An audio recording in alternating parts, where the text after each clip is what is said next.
طيب احنا النهارده بنصور ميك اب بالموبايل، فهنشوف هل يا ترى هيطلع لنا صور تقارن بالكاميرا ولا لا.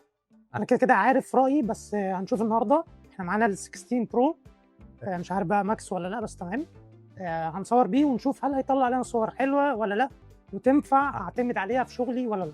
طيب احنا معانا النهارده التيوبين، اتنين نان لايت، ومعانا تيوبايه ورا يولينزي، ومعانا مريم. اخبار. هنشوف كل واحده معموله على سيت اب ايه، او معموله على كلفن كام، والباور بتاعها كام، والسيت اب بتاعنا هنشوفه سوا. طيب احنا كان معانا اول تيوبايه، هي مش باينه بس اهي، الديمر بتاعها 100 والكلفن 5600. ده المين بتاعتي كانت 100%.